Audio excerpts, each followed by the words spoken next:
kemudian berkenaan dengan Hadrat Mirza Ghulam Ahmad alaihissalam, ya. Beliau sampai dengan sebelum masa mendakwakan diri sebagai mujadid, sebagai nabi, terkenal sebagai ulama besar India yang membela Islam dari serangan-serangan kaum Kristen. Ya, salah satu tokoh yang sangat menonjol di India waktu itu, di Hindustan, ya. Pada waktu itu belum ada India, ya, Hindustan.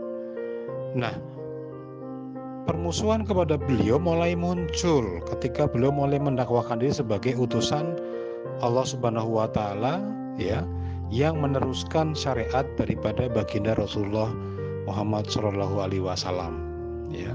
Ini sama seperti ketika baginda Nabi mulai mendeklar sebagai nabi, maka orang-orang Quraisy mulai memusuhi.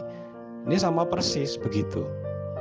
Ya, jadi silakan yang tuan-tuan, bapak-bapak, ibu-ibu ini yang belum memahami ini, silakan mengkaji masa muda daripada Hadrat Mirza Ghulam Ahmad alaihissalam, ya. Sampai dengan sebelum beliau mendakwakan diri menjadi mujadid, menjadi Imam Mahdi, menjadi Isa ibnu Maryam sesuai wahyu Allah yang beliau terima, ya.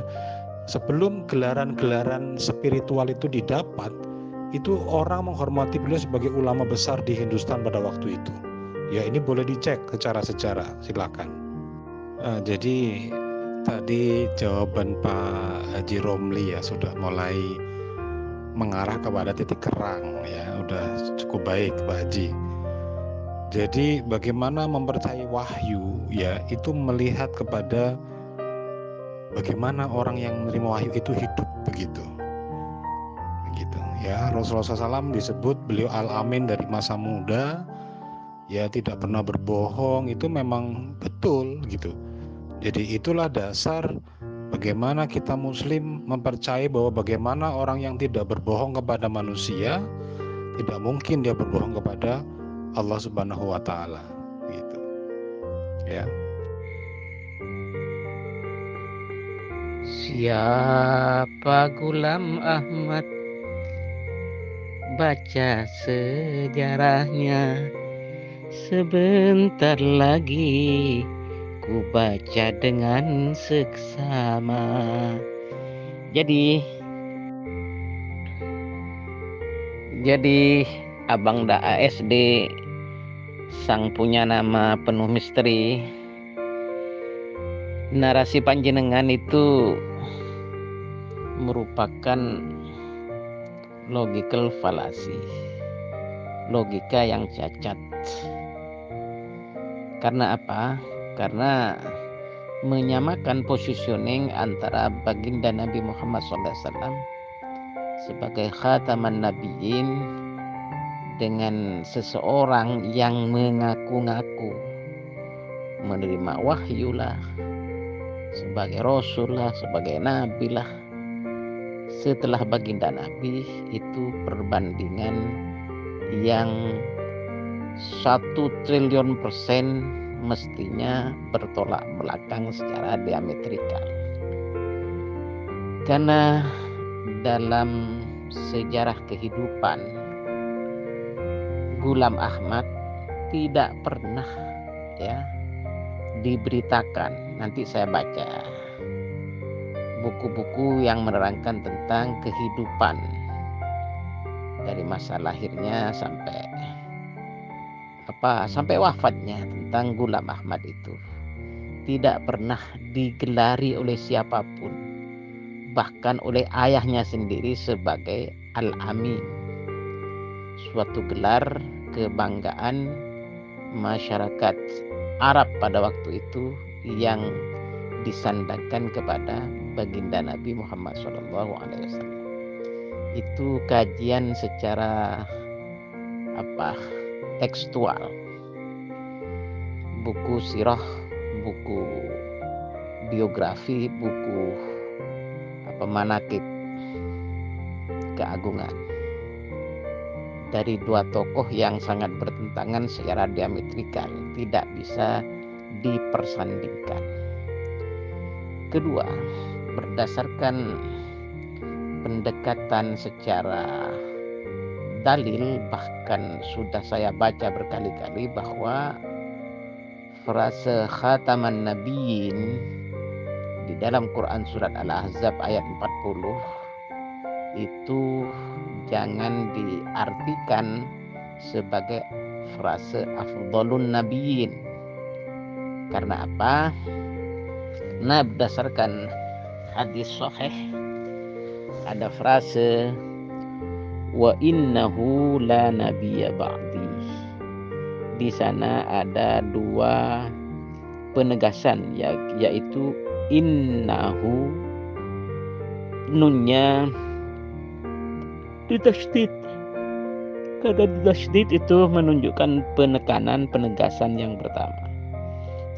Setelah itu diikuti dengan penegasan yang kedua, yaitu lam alif fathah, artinya la an-nafiyah lil jins, ya, yang menafikan, yang menolak segala jenis kenabian, segala jenis kerasulan, segala jenis kewahyuan, ditolak dengan hadirnya baginda Nabi Muhammad SAW kama huwa ahluh ke dunia ini. Jadi ini semua bukan menurut saya pribadi, menurut Jalaluddin As-Suyuti, menurut Ibnu Hajar Asqalani, bahkan menurut Sayyidina Abu Bakar dan Sayyidina Umar Faruq radhiyallahu taala anhuma. Ketika baginda sallallahu alaihi wasallam kama huwa ahluhu wafat, maka Sayyidina Abu Bakar dan Sayyidina Umar langsung menjelaskan di depan ribuan sahabat Nabi waktu itu, dan beliau berdua berkalam, ala begitu kan, penting bahwa setelah wafatnya baginda Nabi sallallahu alaihi wasallam kama huwa ahluh, sudah terhenti, sudah terputus segala jenis kenabian, segala jenis kerasulan, segala jenis kewahyuan. Begitu pada intinya. Kalau seandainya pernyataan dan pertanyaan dari Sayyidina Abu Bakar dan Sayyidina Umar radhiyallahu taala anhuma ini tidak benar, maka tentu saja banyak di antara kalangan para sahabat Nabi yang usul dan menentang. Ternyata tidak ada seorang sahabat pun yang tidak sependapat, yang menentang pernyataan Sayyidina Abu Bakar dan Sayyidina Umar radhiyallahu taala anhuma itu. Padahal di kalangan para sahabat Nabi, menurut penjelasan baginda Nabi sallallahu alaihi wasallam sendiri, banyak yang alim alamah tentang Al-Quran dan As-Sunnah. Ya, ada Imam Ali, ada Ibnu Mas'ud, ada Ibnu Abbas, ada Ibnu Umar, ada dan lain-lain. Nah, begitu. Jadi berdasarkan kajian secara tekstual dan kajian secara dalil, bahwa tidak satu pun fakta sejarah dan dalil yang mengarah kepada Ghulam Ahmad tentang gelar Al-Amin, tentang